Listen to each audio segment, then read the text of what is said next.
అందులో మనం స్త్రీ బుద్ధి ప్రళయాంతక అన్న మాటకు అర్థం ఏంటో తెలుసా అండి?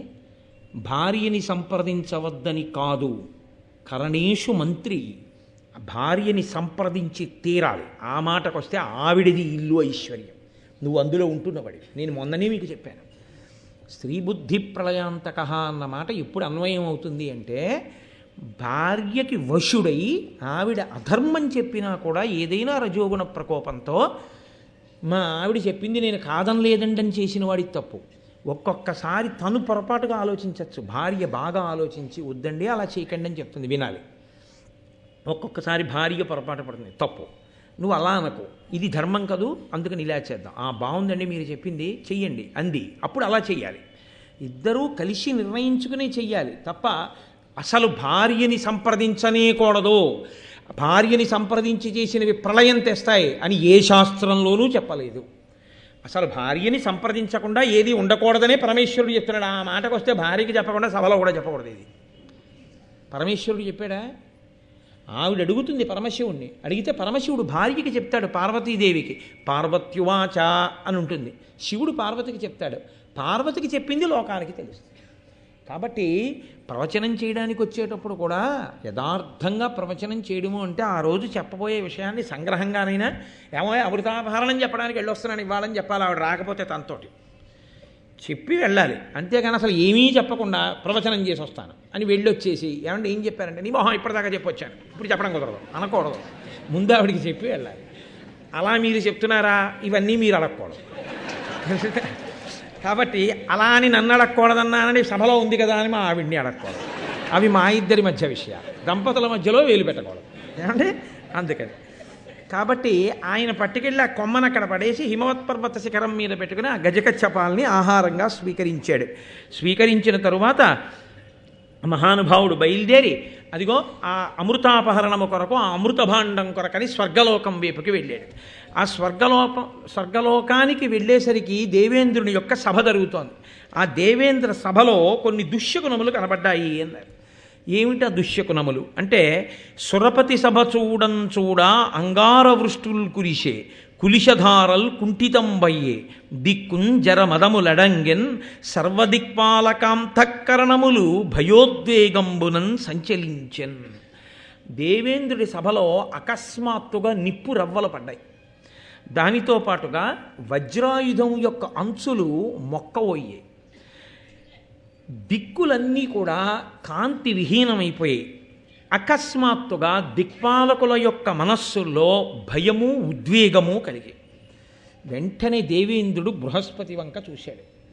గురువుగారిని సంప్రదిస్తూ ఉంటాడు ఇంద్రుడు, లోకానికి ఒక పాఠం నేర్పడానికే చేస్తారు ఏది చేసినా. వెంటనే బృహస్పతి వంక చూసి ఇన్ని దుర్నిమిత్తములు కనపడుతున్నాయి, దుశ్శకునములు కనపడుతున్నాయి, ఎందువల్ల ఇలా కనపడుతున్నాయని అడిగాడు. అంటే బృహస్పతి అన్నారు, బ్రహ్మణ్యుడకు కశ్యప బ్రహ్మవరమున వినతకు పుట్టిన అనఘమూర్తి వాలకిల్యులదయ వరపక్షికులమున ఇంద్రుడై పరగిన యుద్ధతేజుడు ఉదదిలోనున్న అత్యుగ్ర నిషాదుల ఆరంగమృంగిన ఘోరవీరుడు ఇభకచ్చపముల రోహిణ శాఖతో ఎత్తికొని దివి పరచిన అనిలవేగి వీగి తన తల్లి దాస్యంబు నీగబూని తడయ అమృతంబు కొనిపోవ గడగి వచ్చే కామరూప సంపన్నుండు కామగమనుడు అతడు నీకు అసాధ్యుండు శతమఖుండ.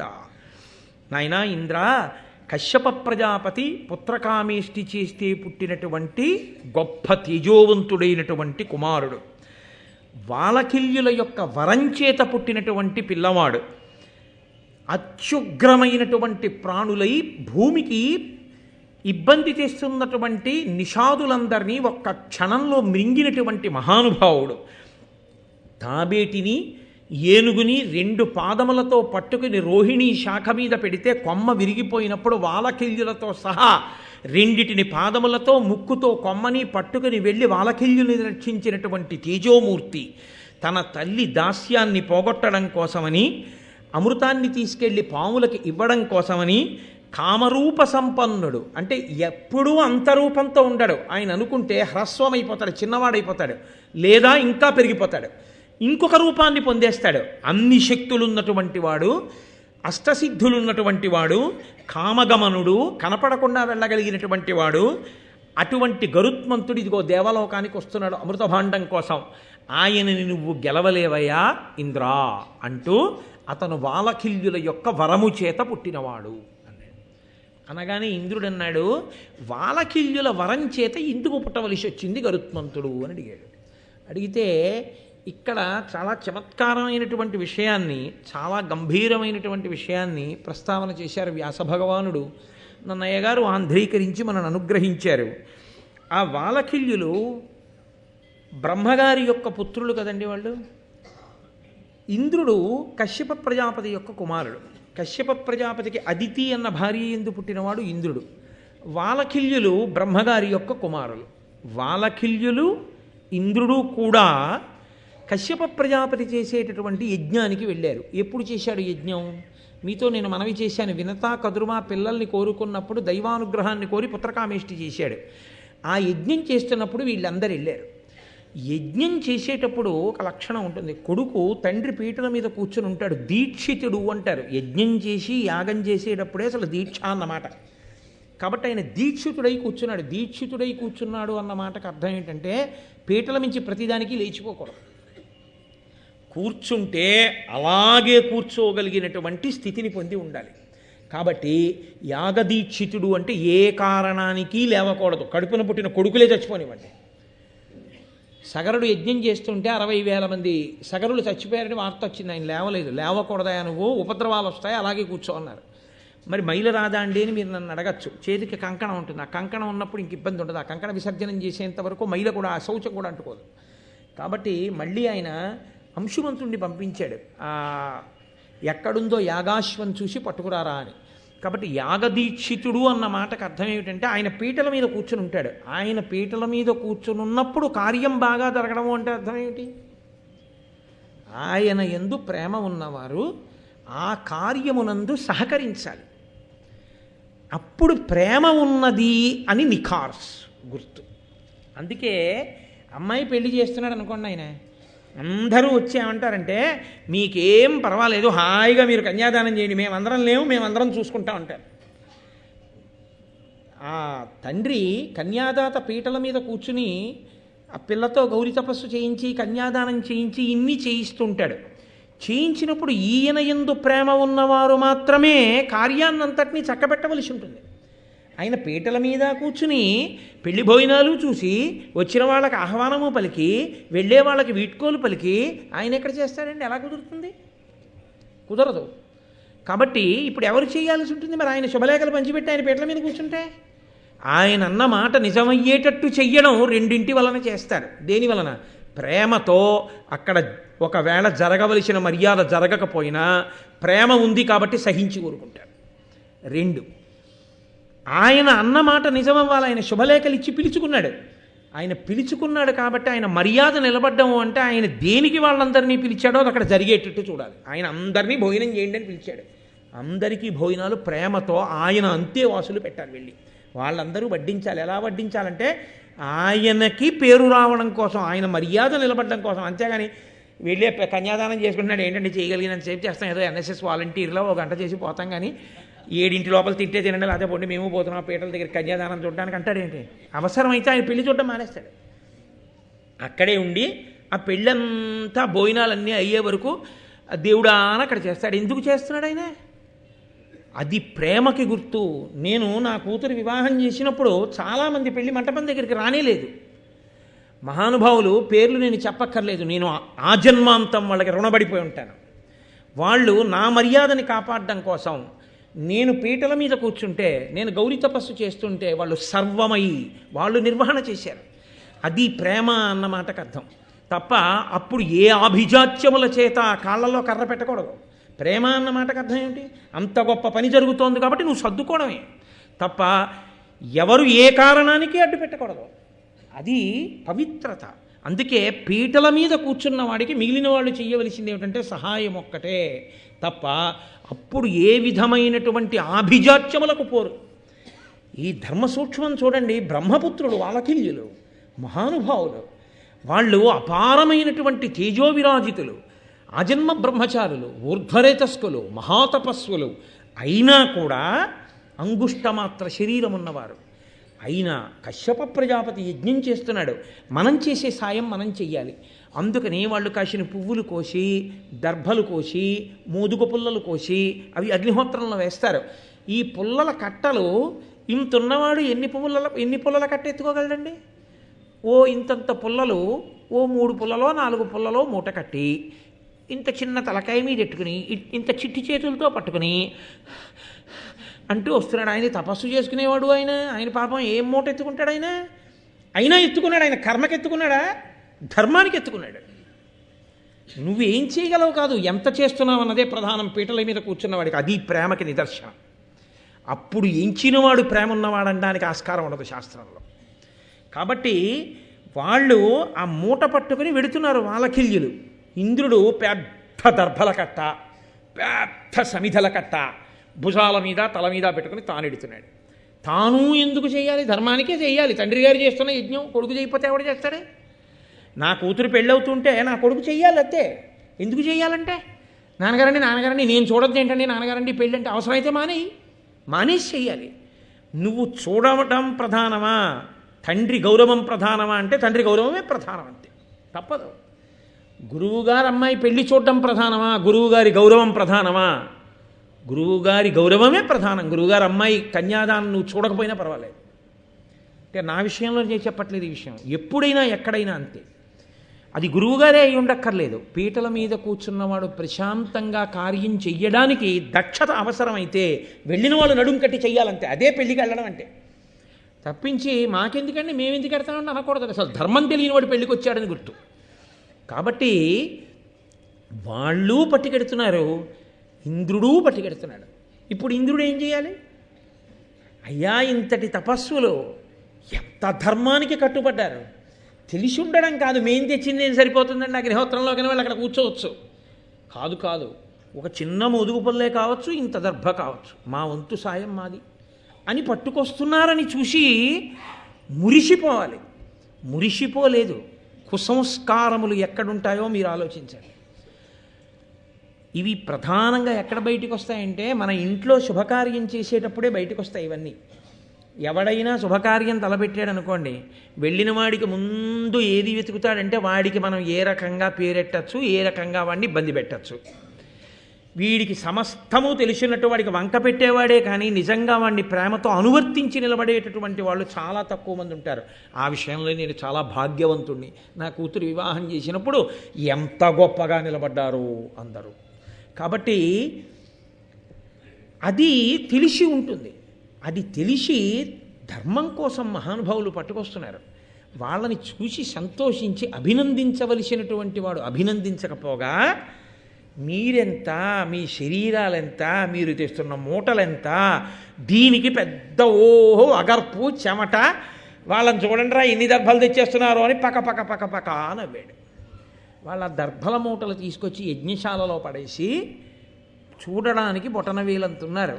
వాడు ఇంద్రుడి వంక చూసి అన్నారు, రణవిజయుడనల తేజుండనిమాది గుణార్జుడుజుతుడయ్యడు వీరాగ్రణి శతముకు కంటెను శతగుణ వీర్యుండైన పుత్రకుండజితుండై అన్నారు.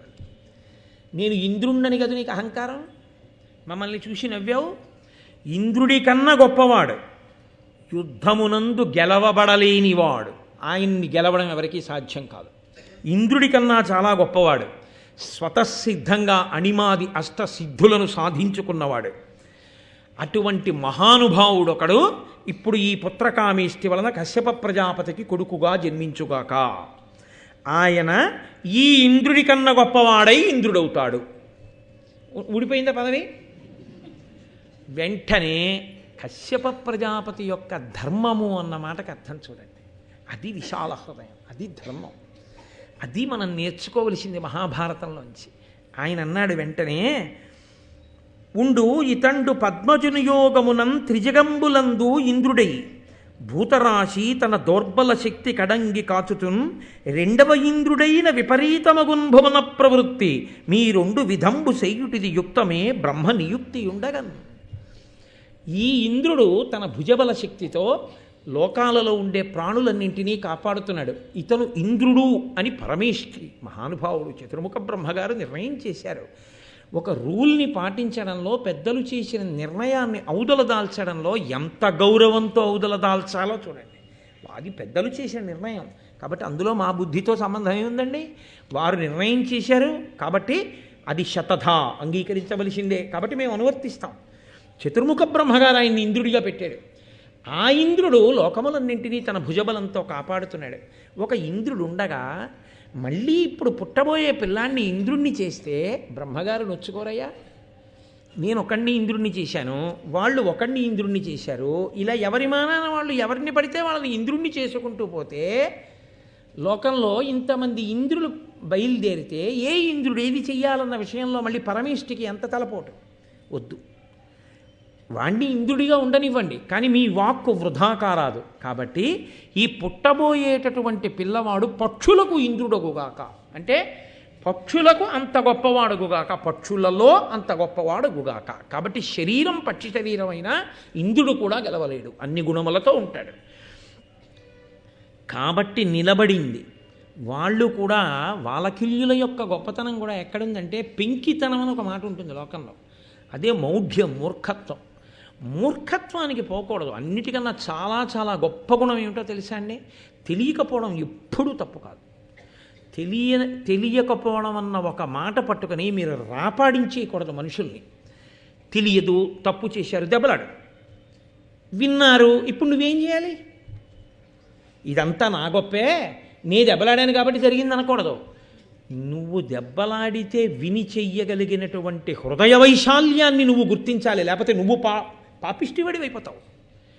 అవతల వాళ్ళు మారారు, అవతల వాళ్ళు ఎంతో మర్యాద ఇచ్చారు నీ మాటకి, నువ్వు ఎంత గౌరవాన్ని నిలబెట్టుకోవాలి? నువ్వు ఎంత ప్రేమించాలి? నువ్వు ఎంత నెత్తి మీద పెట్టుకోవాలి? ఆ నెత్తి మీద పెట్టుకోవడం నీకు చేత కాకుండా నువ్వు ఎప్పుడూ అలాగే ఉగ్రంగా ఉంటానంటే అర్థం లేదంతే ఆ స్థితికి.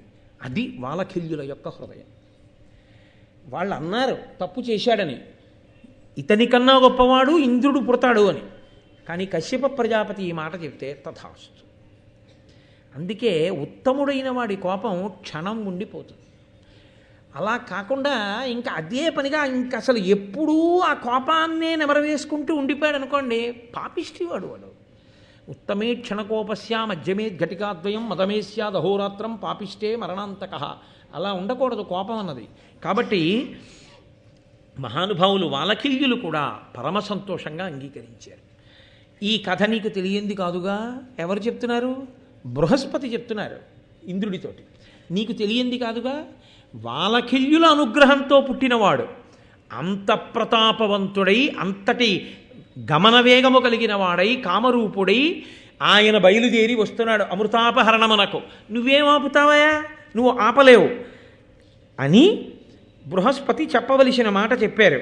కానీ తన కర్తవ్యమోనో మాట ఉంటుంది కదా, అంతమందికి మాట ఇచ్చి అమృతాన్ని తన దగ్గర దాచినప్పుడు నేను దాస్తాను అన్నవాడు బలం ఉన్నా లేకపోయినా ఇప్పుడు యుద్ధం చేసి అమృతాన్ని రక్షించడానికి కావలసిన ప్రయత్నం చేయవలసిందే. పురుష ప్రయత్నము అని ఒక మాట.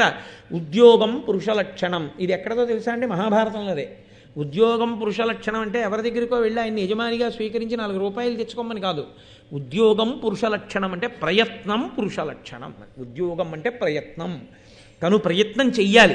ఏ ప్రయత్నము చేయకుండా గాలి వదిలేసి కూర్చోకూడదు, అవే జరుగుతాయి లేని. ప్రయత్నం చేస్తూ ఉండడం పురుషుని యొక్క లక్షణం. కాబట్టి ఆయన తన వంతు కర్తవ్యం తన నిర్వహణ చెయ్యాలి. అంతేగాని వాళ్ళు చెప్పారండి, బృహస్పతి గారు చెప్పారండి ఆయన అంత గొప్పవాడని, వాలకిల్యులు వరం ఇచ్చారండి, ఇంకా ఎందుకండి అనవసరంగా యుద్ధానికి, నువ్వు ఏమీ వెళ్ళలేదండి, ఆయనకు దండేసి స్వాగతం చెప్పి పట్టుకుబొమ్మని ఇచ్చేసానంటే అనకూడదు కదా. అలా అంటే అది ఇంకోలా ఉంటుంది. కాబట్టి తన కర్తవ్యం తాను నిర్వహిస్తే అమృతం అమృతాన్నే పండిస్తుంది. పండించింది మహాభారతం. కాబట్టి ఇప్పుడు ఆయన ఆ రక్షకుల్ని పిలిచి మీరందరూ వెళ్ళి అమృత భాండానికి రక్షకులుగా ఉండి గరుత్మంతుడితో యుద్ధం ప్రారంభం చేయండి అంటే, ఈయన లోపలికి వెళ్ళిపోయాడు కాదు, ఈయన యుద్ధానికి వచ్చాడు.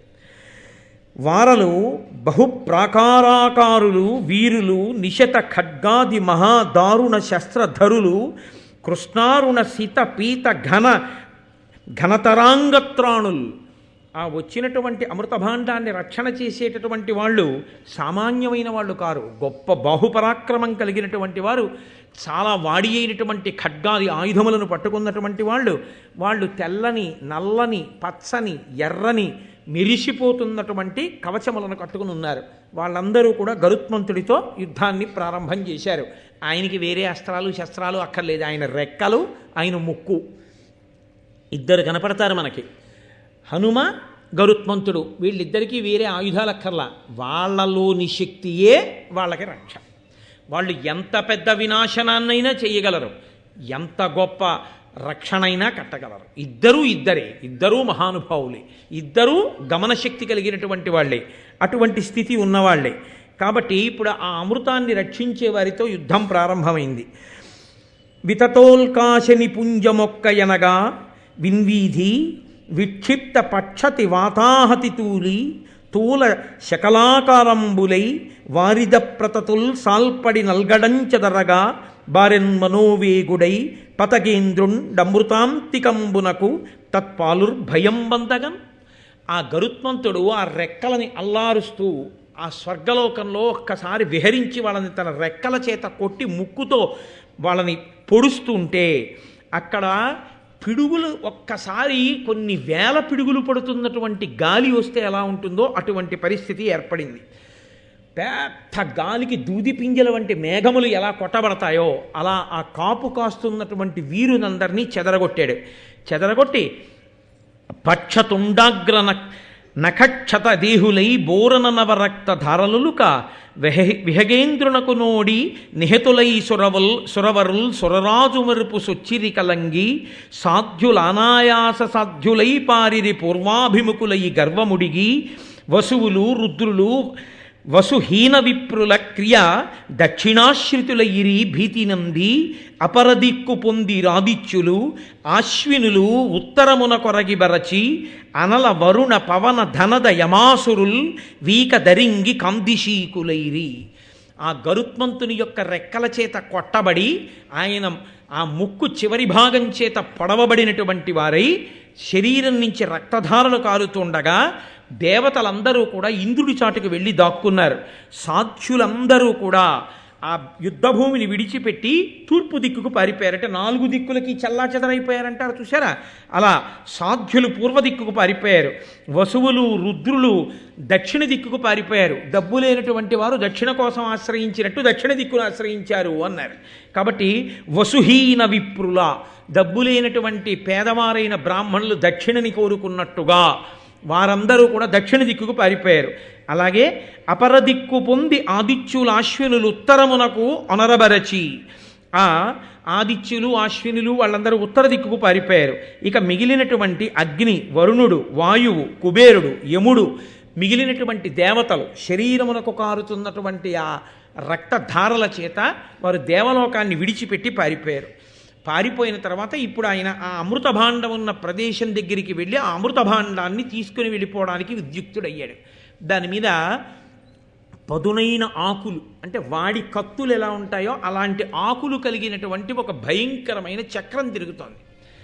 ఆ చక్రం కింద 2 పాములు ఉన్నాయి. ఆ 2 పాముల యొక్క నోటిలోంచి అగ్నిహోత్రాన్ని వెదజల్లుతున్నాయి.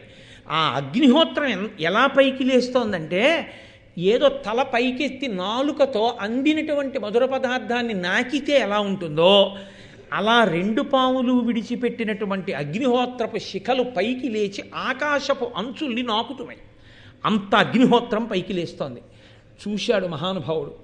ఒక్కసారి భూమండలం మీదకి వచ్చి సమస్త నదులలో ఉన్న జలాన్ని కూడా తన పుడిసిట పట్టి అకస్మాత్తుగా మళ్ళీ దేవలోకం మీదకి వెళ్ళి ఆ చక్రం తిరుగుతున్నప్పుడు దాని లోపల నుంచి వస్తున్న అగ్నిహోత్రం మీద ఇన్ని నదుల నీళ్లు పోసేశాడు. అగ్నిహోత్రం చల్లారిపోయింది. అది ఆయన బలం అంటే. గరుత్మంతుని యొక్క బలం అంటే స్మరిస్తే చాలన్నారు. అందుకే దాన్ని స్మరించి దాన్ని వింటే చాలు, అంత గొప్ప రక్షణ కలుగుతుంది అని. గరుత్మంతుడొకడు, హనుమ ఒకరు ఎప్పుడూ రక్షణ చేస్తూ ఉంటారు. అంతటి వినయశీలు. కాబట్టి ఆ అగ్నిహోత్రం ఆరిపోయింది. ఘోర వికార సన్నిహిత కోపముఖంబులు దీప్త విద్యుదుల్కారుణదారుణాక్షములునై నిజ దృష్టి విషాగ్ని అన్యులం చేరగనీక ఏర్చుచు ప్రసిద్ధముగా అమృతంబు చుట్టూ రక్షారతినున్న ఉగ్రభుజంబుల రెండిటి గాంచి చిచ్చెరన్. ఆయన వెంటనే కామరూపం కలిగినటువంటి వాడు కదండి. ఆ చక్రం కింద ఉండి నోళ్ళిలా ఎత్తి భయంకరమైన కళ్ళతో చూస్తూ అగ్నిహోత్రాన్ని వెలజల్లుతున్నటువంటి ఆ నాగుల్ని చూశాడు. ఆ పైన తిరుగుతున్నటువంటి చక్రాన్ని చూశాడు. సూక్ష్మరూపం ధరించి చిన్న రూపాన్ని పొంది ఆ చక్రం పైనుంచి కాకుండా చక్రం పక్క నుంచి చక్రం కిందకి దూరాడు. చక్రం కిందకి దూరి తన వంకే చూస్తూ అగ్నిహోత్రాన్ని విడిచిపెట్టడానికి ప్రయత్నిస్తున్నటువంటి ఆ పాముల యొక్క కన్నులలో ధూళిపడి వాటికి కళ్ళు కనపడకుండా అయిపోయేటట్టుగా ఆ రెక్కలను అల్లార్చేసరికి ఆ ధూళి అంతా రేగి ఆ కన్నులలో పడి కన్నులు కనపడక ఆ పాములు చల్లాచెదరైపోయారు రెక్కల చేత కొడితే. అప్పుడు ఆ అమృత భాండాన్ని పట్టుకున్నాడు, రెక్కలు అల్లారుస్తూ దేవలోకం మించి ఒక్కసారి వెళ్ళిపోతున్నాడు అమృత భాండంతో. ఆ రెండు పాదములతో పట్టుకున్నాడు, రెక్కలు అల్లార్చి వెళ్ళిపోతున్నాడు. నిజంగా గరుత్మంతుణ్ణి ఇన్ని సన్నివేశాలలో మీరు ఒక్కసారి ఊహ చేయండి. ఆ రెక్కలు, ఆ మహానుభావుడు, ఆ వెళ్ళడం, ఆ పరిస్థితి ఎన్ని భంగిమల్లో కనబడ్డాడో చూడండి భారతంలో.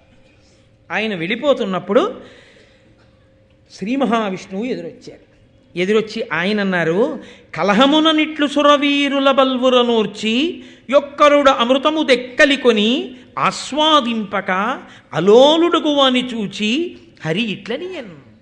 ఒక్కడు ఇంతమందిని ఓడించి ఆ అమృత భాండాన్ని గైకొని వెళ్ళిపోతూ దేవాసురులందరూ కూడా తాగాలని కోరుకునేటటువంటి అమృతం తనకి చిక్కిన ఒక్క చుక్క గుటుక్కుని ఇలా ముక్కు పెట్టి తాగకుండా, తాను దాన్ని కోరుకోకుండా అమ్మని దాస్యం నుంచి విడిపించడానికి మాట ఇచ్చిన ప్రకారం తమ్ముళ్ళ అన్నలకి ఇచ్చేయడం కోసమని చెప్పి పట్టుకెళ్ళిపోతూ అలోలుడై అమృతం మీద లౌల్యమును పొందకుండా మాట ఇచ్చిన ప్రకారం వెళ్ళిపోతున్నటువంటి మహాపురుషుడు.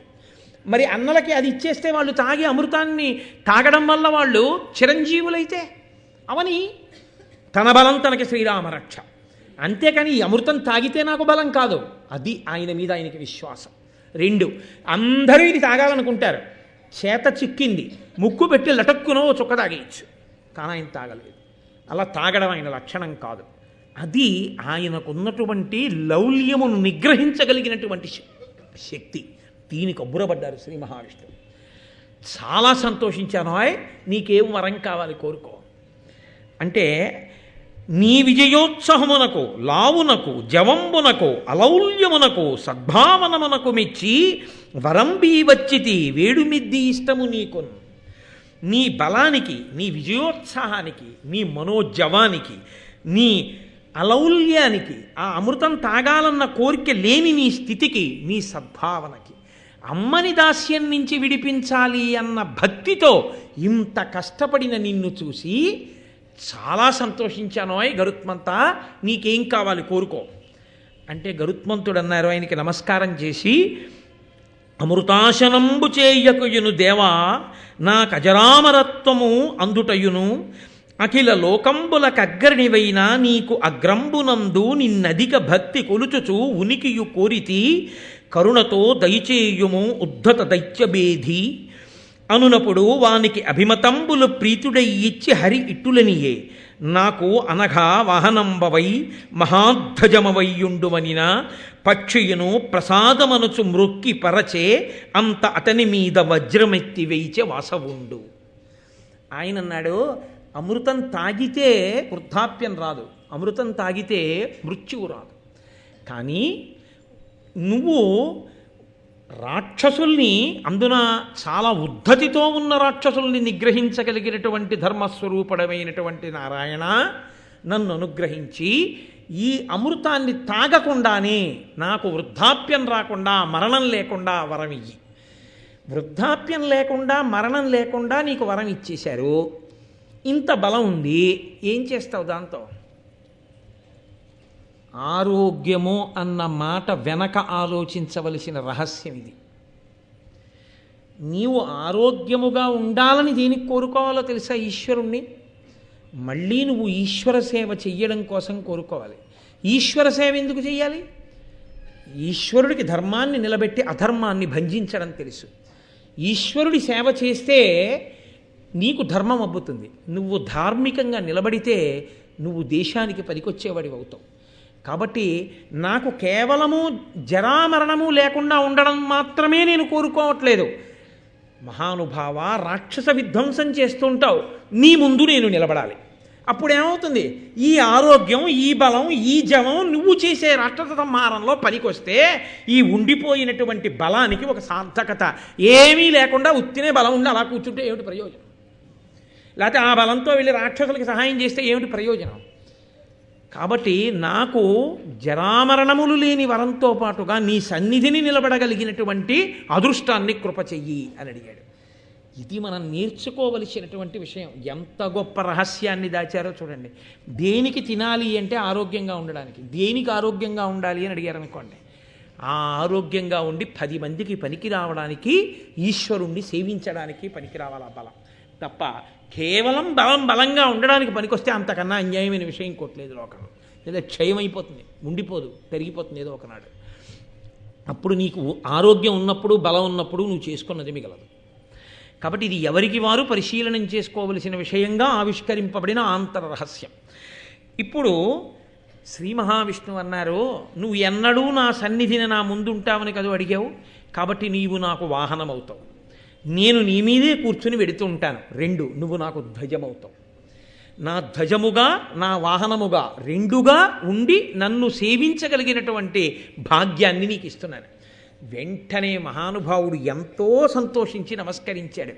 ఎప్పుడైనా సంతోషించి ఆనందించవలసిందంటూ జీవితంలో దొరికితే ఈశ్వరుడు ముంగిట నిలబడగలగడం, ఈశ్వరుణ్ణి సేవించడం, ఈశ్వరుడికి ఏదైనా సేవ చేశాను అని చెప్పుకోగలగడం, 10 మందికి పనికొచ్చేటట్టు బతకగలగడం. ఇవి చేసిన నాడు నీ ఆరోగ్యం, నీ బలం, నీ తెలివి, నీ మాట, ధన్యత, ఇందులో ఏదైనా నీ స్వార్థానికే నువ్వు వాడుకున్న నాడు అందులో నువ్వు సంతోషించడానికి ఏమీ లేదు. నిన్ను ఆదర్శంగా తీసుకోవడానికి అంతకన్నా లేదు. నీ కడుపు కోసం, నీ స్వార్థం కోసం నువ్వు వీటిని వాడుకున్నావు కాదు. వీటిని త్యాగమయుడవై సమాజానికి అందించు, నువ్వు అందరికీ ఆదర్శ పురుషుడవై నిలబడిపోతావు. ఆదర్శ పురుషుడిగా నిలబడి ఎలా బతకాలో గరుత్మంతుడు ఈశ్వరుడి ముందు నిలబడి మనకి చూపిస్తూ ఉంటాడు.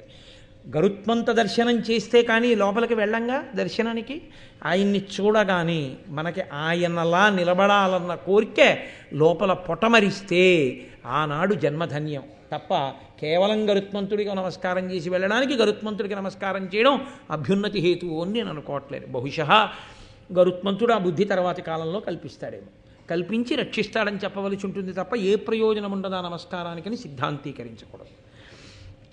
కాబట్టి ఇప్పుడు ఆ గరుత్మంతుడు కోరుకున్నటువంటి వరాన్ని ఇచ్చారు, కానీ ఇంద్రుడు మాత్రం తన కర్తవ్య నిర్వహణ తాను చెయ్యాలి కదండి.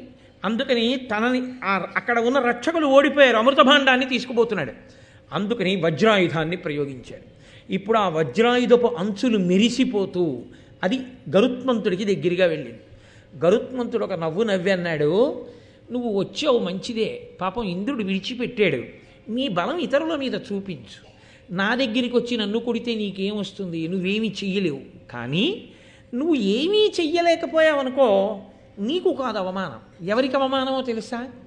నిన్ను దేంతో తయారు చేశారు? దధీచి మహర్షి యొక్క ఎముకలతో తయారు చేశారు. దధీచి మహర్షి యొక్క ఎముకలు దేంతో తయారు చేయబడ్డాయి? బ్రహ్మజ్ఞానాన్ని అంతటినీ ఆయన ఎముకలలో దాచుకున్నాడు. అంత గొప్ప స్థితి పొందిన ఎముకలు కాబట్టి ఆ ఎముకలతో వజ్రాయుధాన్ని తయారు చేశారు.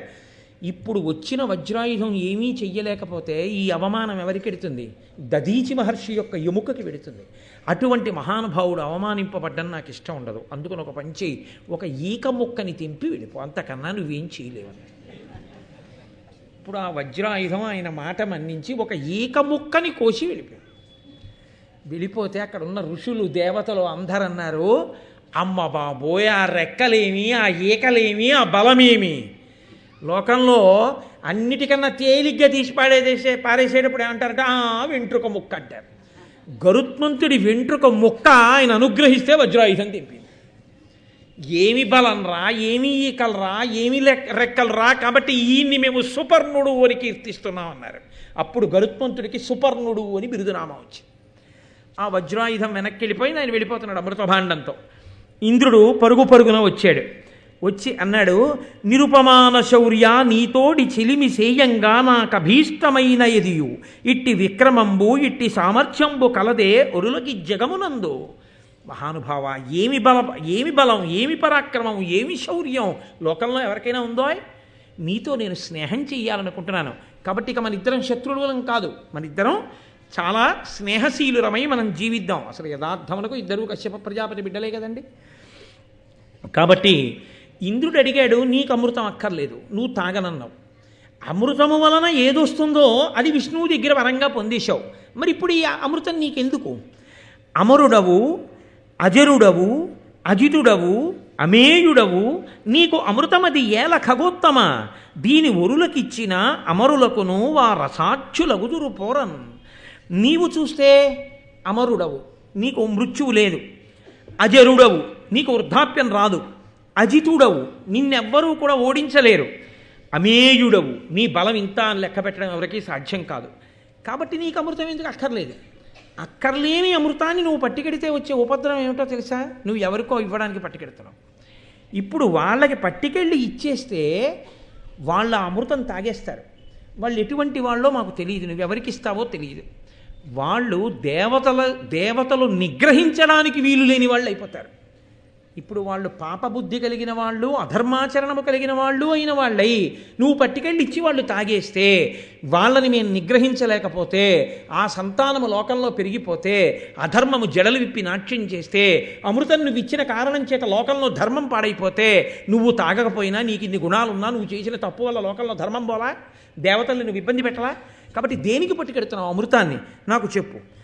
చెప్పి నీకేం కావాలి కోరుకో, అది నేను నీకు ఇస్తాను అంటే, నీ ఒరులకు ఈ అమృతం బీవలదు, నాకు మగుడనిచ్చిన నీకిష్టావాప్తియగు విధంబే కావించద అనిన హరికి గరుడండనియన్. నీకు కావలసినదేదో నువ్వు అడుగు, ఆ వరం నీకు నేను తీర్చేస్తాను, నేను చేసి పెడతాను. కానీ ఈ అమృత భాండం మాత్రం ఇవ్వకు. ఎవరికి పట్టుకెళ్ళిద్దాం అనుకుంటున్నావో వాళ్ళకి ఇవ్వకు, ఇబ్బంది వస్తుంది అంటే. గరుత్మంతుడు అన్నాడు, నేను మా అమ్మని దాస్యం నుంచి విడిపించుకోవడం కోసమని అమృతం తెచ్చిస్తానని పాములకు మాట ఇచ్చాను. ఎక్కడి వరకు వాళ్ళు నన్ను అడిగారు? అమృతం తెచ్చి ఇమ్మని అడిగారు, తాగించమని నన్ను అడగలేదు. కాబట్టి పట్టుకెళ్ళి ఇచ్చేస్తే నా దాస్యం వదిలిపోతుంది. నువ్వేం చేస్తావు? అందకూడని వాళ్ళకి అందకూడదని కదా నువ్వు అనుకుంటున్నావు. వాళ్ళకి అందకూడదని నువ్వు అనుకుంటే నేను పట్టుకెళ్ళి అక్కడ పెట్టి స్నానం చేసి వచ్చి తాగండి అని చెప్తాను, అమృతం కాబట్టి. వాళ్ళు స్నానం చేయడానికి వెళ్ళినప్పుడు అమృతం నువ్వు తెచ్చేసుకో నీ బలంతో. మా అమ్మ దాస్యము పోతుంది. అయోగ్యులు వాళ్ళైతే వాళ్ళకి అందకుండా నువ్వే చేసుకో అంటే ఆయన నాడు చాలా బాగుంది. పూనా ఉపకారం చేయి, పట్టుకెళ్ళి గబాలను నువ్వే వాళ్ళందరినీ చేతులు పట్టండి అని నోళ్ళు తెరవండి పోసి అక్కడ పెట్టి స్నానం చేయండి. నేను కాగల కార్యంగా దరువులు చూసుకుంటారు, నేను చూస్తాను, పట్టుకుపోతాను, చాలా సంతోషం అని ఆయన అన్నాడు.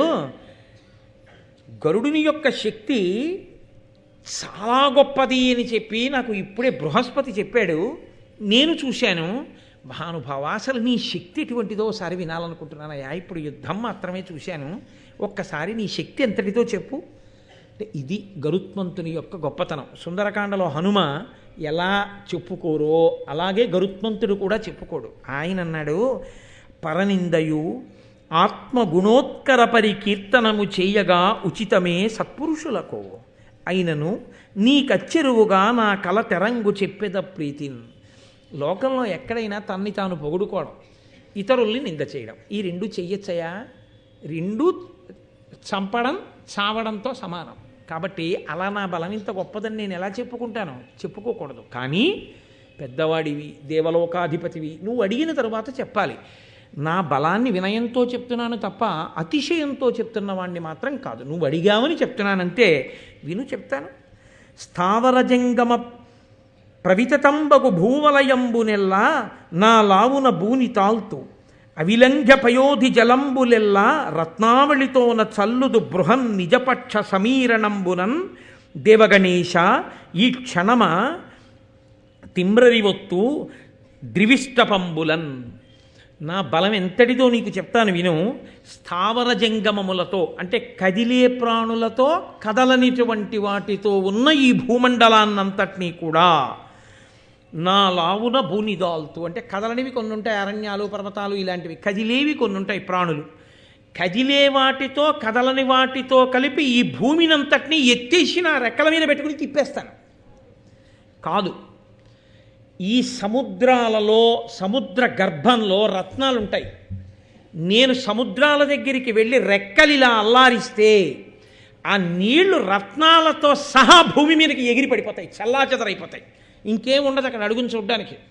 కనీసం నీళ్లు చిమ్ముకుపోయిన తర్వాత అడుగున రత్నాలు కూడా కనబడవు, రత్నాలు కూడా ఎగిరి పడిపోతాయి.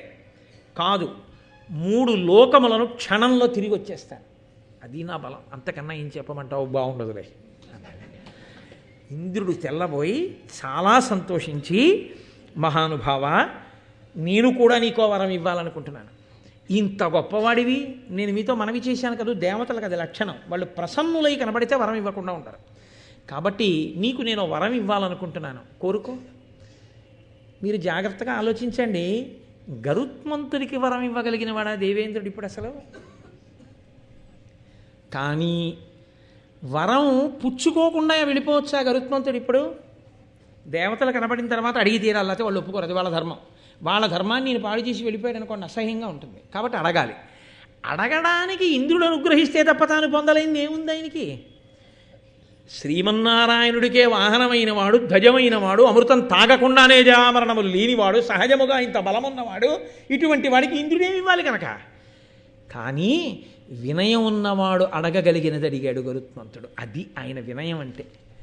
ఇక్కడ నిజంగా చాలా చాలా గొప్ప విషయం ఇది. చదువుతున్నప్పుడు ఎంత సంతోషం కలుగుతుందో, ఎంత ఆనందం కలుగుతుందో నిజంగా. నేను ఒకనకొకప్పుడు ఒక విషయం చూశాను.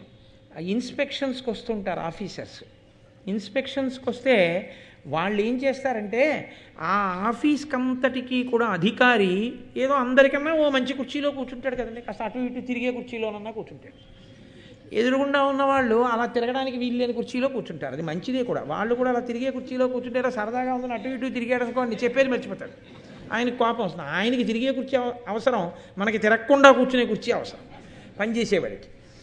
కాబట్టి ఈ వచ్చిన ఆయన కన్నా పెద్ద అధికారి ఆయన వచ్చాడు. వస్తే ఈయన లేచి కూర్చోండి అన్నాడు.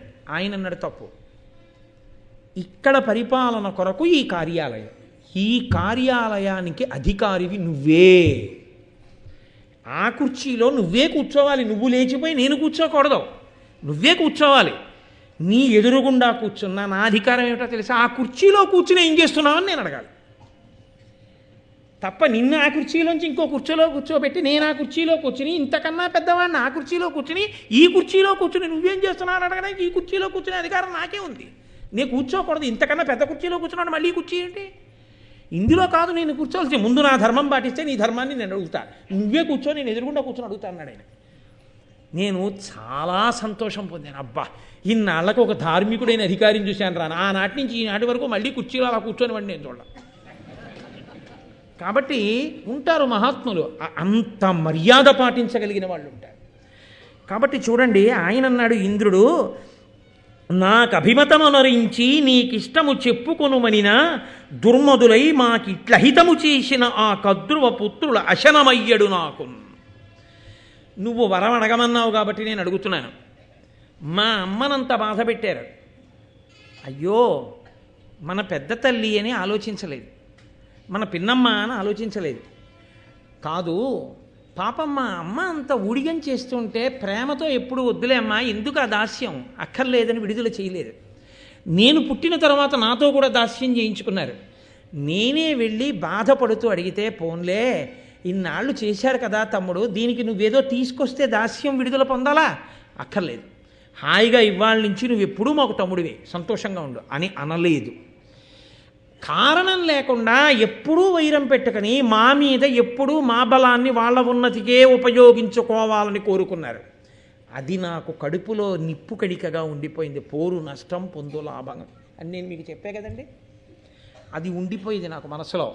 కాబట్టి ఇప్పుడు నిన్ను వరం అడుగుతున్నాను, ఈ లోకాలలో ఎక్కడ ఉన్న పాములైనా నాకు ఆహారం అయిపోవాలి, కాబట్టి నాకు ఆ వరం అని ఆయన అన్నాడు. నేను ఆ పాముల్ని ఆహారంగా చేసుకోవడానికి నిజానికి నువ్వు వరం ఇవ్వక్కర్లేదు, నేనే తినేయగలను. అయినా నిన్ను ఎందుకు అడుగుతున్నానో తెలుసా? ఇందాక అన్నానే, ఎదురు కుర్చీలో కూర్చుని ఆ కుర్చీలో కూర్చున్నవాడిని అడిగినట్టు. భవదభిరక్షములకు నీ భువనంబులయందు సర్పములు త్రిమ్మరుటన్ దివిజాధిపా నీ కెరిగింపవలసే, నీ ఆజ్ఞ నాకు పడయగవలసెన్. ఈ భువనములన్నింటి మీద నీకు ఆధిపత్యం ఉంది, ఇంద్రుడివి కాబట్టి. పాములు అక్కడ తిరుగుతూ ఉంటాయి, నేను వెళ్ళి తింటాను. అప్పుడు అవి నిన్ను ప్రార్థిస్తే నువ్వు వచ్చి, నా పరిపాలనలో ఉన్నవి అవి నన్ను ప్రార్థించాయి, నువ్వు అలా తినేయచ్చా అనో మాట అనొచ్చు. నీ పరిపాలనలో ఉన్నదాన్ని నేను తినేసే ముందు నీ అనుమతి అడిగితే గౌరవంగా ఉంటుంది. అందుకు అడిగేవాళ్ళం. నిజంగా నేను తినేసి నువ్వు అడిగినా నిన్ను నేను చావగొట్టేయగలను, కానీ అలా చెయ్యను. ఆ మాట నా నోటి వెంట రాకూడదు. ఎక్కడి మర్యాద అక్కడే. కాబట్టి వరం రూపంలో నీ అనుమతి పుచ్చుకుంటే నువ్వు జోక్యం చేసుకో. అప్పుడు నేను వరం ఇచ్చానయ్యా నువ్వు తప్పుకోవచ్చు. నువ్వు నా మీదకి యుద్ధానికి రావక్కర్లేదు, నిన్ను నేను ఓడించక్కర్లేదు. 10 మాటలు ఇంద్రుణ్ణి ఓడించచ్చు. కానీ నాకన్నా ముందు పుట్టినవాడివి, దేవలోకాధిపతివి, నిన్ను అస్తమానం అగౌరవం చేసి నాకేం గౌరవం అయ్యా? పెద్ద స్థానంలో ఉన్నవాడిని గౌరవించాలి, కానీ ఆయన్ని అగౌరవపరచడం నాకు గౌరవమా? కాబట్టి వద్దు. కాబట్టి అనుమతి నిన్నెందుకు అడిగానో తెలుసా? భవిష్యత్తులో 10 మాటలు నేను నీ జోలికి వచ్చానన్న అపనింద నాకు ఉండకూడదు. అనుమతి అడిగి తినేశాననుకో కూడా ఉండదు. బలం లేక కాదయ్యోయ్, అంతర్లేను. నిజంగా వినయానికి పెద్ద మనసులు ఎంత పొంగిపోతాయండి, పెద్ద హృదయాలు ఎంత ఆనందపడిపోతాయి. కాబట్టి ఇంద్రుడు అన్నాడు, చాలా సంతోషం, తప్పకుండా తినేసేయి పావుల్ని, నీకు ఆహారంగా ఇచ్చేస్తున్నాను. ఇప్పుడు ఆయన అమృత భాండాన్ని తీసుకొచ్చి అక్కడ ఒక పెద్ద దర్భలతో చేయబడినటువంటి ఒక వేది, ఒక చిన్న పరుపు లాంటిది ఒకటి ఉంది అక్కడ. అన్ని దర్భలతోటే తయారు చేయబడి ఉందో చాప లాంటిది. దాని మీద ఆ అమృత భాండాన్ని పెట్టాడు. పావులన్నీ గబగబా సంతోషంగా వచ్చేసి తాగేస్తాం అన్నాయి. అంటే ఆయన అన్నాడు, అనిమిషనాథ సుగుప్తమైన అమృతము తెచ్చి మీకు నిశ్చితి, అస్మజ్జననీ దాస్యము వాసెను దినకర పవనాగ్ని తుహిన దీప్తుల కరిగాన్. ఇది చిన్నతనంలో అమ్మ చెప్పిన మాట పిల్లల మనసులో నాటుకుపోతుందనడానికి గుర్తు ఇదే. అమ్మ వెళ్ళేటప్పుడు ఏం చెప్పింది? నిన్ను చంద్రుడు రక్షిస్తాడు, నీ శరీరాన్నంతటినీ సూర్యుడు రక్షిస్తాడు, అగ్ని రక్షిస్తాడు, వాయువు రక్షిస్తాడంది. అమ్మ అన్న మాటే నన్ను రక్షించింది. అమ్మ అంది కాబట్టి వాళ్ళందరూ రక్షించడం అంటే వాళ్ళు నా చేతిలో ఓడిపోయినట్టు వెళ్ళిపోయారు అడ్డు రాకుండా. అది మా అమ్మ మాటకి గుర్తు. మా అమ్మ ఏ మాట అందో మా అమ్మ మాటే సాక్ష్యం. కాబట్టి వాళ్ళు నన్ను రక్షించారు కాబట్టి వాళ్ళు ఎప్పుడూ రక్షకులుగా నిలబడతారు. వెంటనే ఆయన ఏమన్నాడో తెలుసా అండి? అమ్మ మాట పిల్లలకి ఎంత తలకెక్కుతుందనడానికి మహాభారతంలో పద్యం సాక్ష్యం. ఆయన అన్నాడు, ఆ నలుగురినే సాక్షులుగా పెట్టాడు. చంద్రుడు, సూర్యుడు, అగ్ని, వాయువు సాక్షులుగా చెప్తున్నాను. ఇంద్రుడి చేత రక్షింపబడే అమృతాన్ని ఇమ్మని మీరు అడిగారు, నేను పట్టుకొచ్చి మీకు ఇచ్చాను. అయిపోయింది నా కర్తవ్యం. కాబట్టి ఇప్పుడు మా దాస్యం వదిలిపోయిందా లేదా? వదిలిపోయింది. కాబట్టి ఇప్పుడు నేను మా అమ్మ మీకు దాసులం కారు. ఈ అమృతాన్ని మీరు అలా ఎలా పడితే అలా వచ్చి తాగేయకూడదు. స్నానం చేసి చక్కగా ఆభరణములు పెట్టుకుని వచ్చి తాగేసేయండి. అలాగే తాగేస్తాం తమ్ముడో, చాలా సంతోషం, మీకు ఆ అదృష్టం ఉంటే చేసుకోండి అని మనసులో అనుకుని ఆయన వెంటనే తన మూపున అమ్మని కూర్చోబెట్టుకుని, అమ్మా నీ దాస్యం అయిపోయింది అన్నాడు. ఎంత సంతోషపడిపోయిందో తల్లి. ఆ తతపక్షమారుత అని కదా, ఆ రెక్కలు అల్లారుస్తూ అమ్మని ఎక్కించుకుని వెళ్ళిపోయాడు. వీళ్ళు గబగబా స్నానం చేద్దామని సముద్రం దగ్గరికి వెళ్ళారు. వెళ్ళి ఆ జలాశయం దగ్గరికి వెళ్ళి స్నానం చేసి వస్తున్నారు. వెళ్ళిపోతూ గరుత్మంతుడు ఇతరులకు కనపడకుండా తనకి మాత్రం కనపడేటట్టుగా నిలబడిన ఇంద్రుడికి ఒక నమస్కారం చేసి సౌజ్ఞ చేశాడు. వాళ్ళకి చెప్పాను స్నానానికి వెడతారు, నేను వెడుతున్నాను, నీ పన్ను చేసుకో. వాళ్ళు స్నానానికి వెళ్ళారు. ఇంద్రుడు వచ్చి అమృత భాండాన్ని పట్టుకుని మళ్ళీ దేవలోకానికి పట్టుకెళ్ళిపోయి రక్షణలో పెట్టేశాడు. ఈయనంటే తేగలిగాడు, వాళ్ళు తెచ్చుకోగలరా? వాళ్ళు తెచ్చుకోలేరు. అక్కర్లేని పేరాశలకు పోవడం అంటే అదే. ఇప్పుడు వాళ్ళు స్నానం చేసి వచ్చేటప్పటికి అమృత భాండం అక్కడ లేదు. అమృత భాండం అక్కడ లేదు కాబట్టి కనీసం అమృత భాండాన్ని పెట్టిన ఈ దర్భలు నాకేద్దామన్నారు. ఆకులో పెట్టిన ప్రసాదం అంతా అయిపోయింది అనుకోండి, ఏమీ లేకపోతే అది చాలా గొప్ప ప్రసాదం అండి అన్నారు అనుకోండి, ఆకు తినేస్తాడు. ఎందుకంటే ప్రసాదం పెట్టిన ఆకు అది పవిత్రమే కాబట్టి ఆకు పడేయడం ఎందుకండి అని చెప్పి ఆకు తినేస్తాడు. పూర్వం ఎవరు అన్నది నేను చెప్తే బాగుండదు, సోత్కర్ష కింద ఉంటుంది. పరిశేచనం చేసి నైవేద్యం చేశాం కదా అని భోజనం చేసే ముందు ఆకులు కూడా లవంగ మొగ్గలతో కుట్టుకుని లేత తమలపాకుల విస్తట్లో భోజనం చేసి, ఏదీ ఇది ఈశ్వర నివేదనం చేయబడినటువంటి పాత్రతో సహా విడిచిపెట్టకూడదని చిట్ట చివర తమలపాకులు లవంగ మొగ్గలతో కుట్టినటువంటి ఆ విస్తట్ని కూడా ఇలా మడత పెట్టేసి నోట్లో వేసుకుని వెళ్ళిపోయాడు ఒక మహానుభావుడు. అలా వాళ్ళు ఇది అమృతం పెట్టిన దర్భలు కదా అని నాకారు. నాకితే దర్భల యొక్క అంచులు చాలా సూదిగా పదునుగా ఉంటాయి. ఆ నాలుకలన్నీ చీరుకుపోయి రెండు నాలుకలయ్యి. అయితే పావులన్నిటికీ ద్విజిహ్వులు అని పేరు వచ్చింది. రెండు నాలుకలు పావులో ఉండడానికి కారణం అప్పటి నుంచి వచ్చింది. సంతానం కూడా అలాగే పుట్టుకొచ్చింది. కాబట్టి అలా పావులకి దక్కింది ఏమిటి అంటే రెండు నాలుకలు అయిపోయాయి.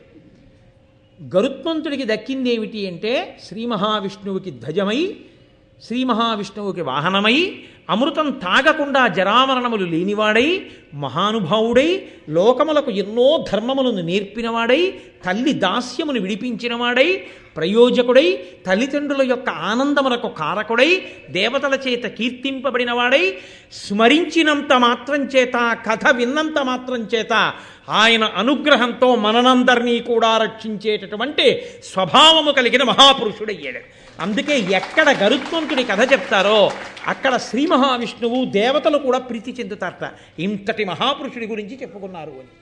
కాబట్టి అటువంటి గరుత్మంతుని యొక్క కథ ఎక్కడ చెప్పబడుతోందో భరతాంతర్గతంగా ఎక్కడ కూర్చుని వింటున్నారో ఈ సౌపర్ణాఖ్యానము భాసురముగా వినిన పుణ్య పరులకు అధిక శ్రీ సంపదులకు దురిత నిరాశంబగు బాయు ఉరగర క్షోభభయముల్.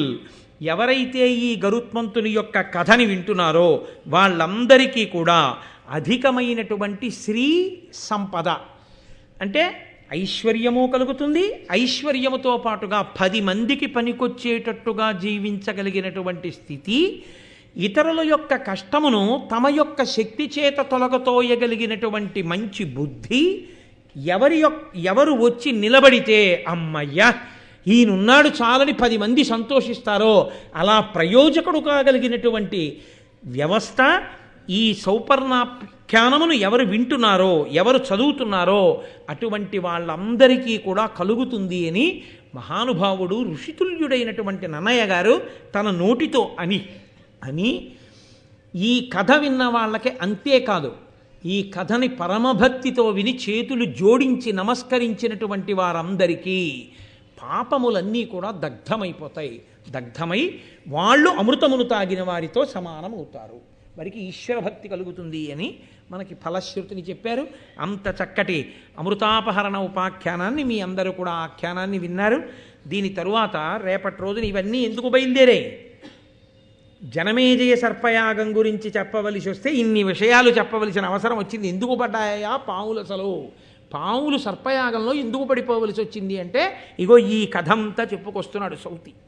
కాబట్టి రేపటి రోజున ఒక అత్యద్భుతమైనటువంటి వృత్తాంతం, ఎవరి పేరు తలుచుకుంటే పాము పడగ దింపేస్తుందో అటువంటి మహాపురుషుడి గురించి మాట్లాడతారు. అటువంటి పద్యాలు, అటువంటి వైభవం రేపటి రోజున ఆ ఆఖ్యానాన్ని మనం ప్రవచనం చేసి వినేటటువంటి భాగ్యాన్ని ఈశ్వరుడు మనకు కల్పించుగాక. మంగళాశాసనపరై మదాచార్య పురోగమై సర్వైశ్చ పూర్వైరాచార్యై సత్కృతాయాస్తు మంగళం. మంగళం కోసలేంద్రాయ మహనీయ గుణాత్మనే చక్రవర్తి తనూజాయ సర్వభౌమాయ మంగళం. ఉమాకాంతాయ కాంతాయ కామితార్థప్రదాయినే శ్రీగిరీశాయ దేవాయ మలినాథాయ మంగళం. కరచరణకృతం వా కర్మవాక్కాయజం వా శ్రవణనైనజం వా మానసం వాపరాధం విహితం వా సర్వమేత్తక్షమస్వా శివ శివ కరుణాబ్ధే శ్రీ మహాదేవ శంభో. సర్వం శ్రీ ఉమామహేశ్వర పరబ్రహ్మార్పణమస్తు. స్వస్తి.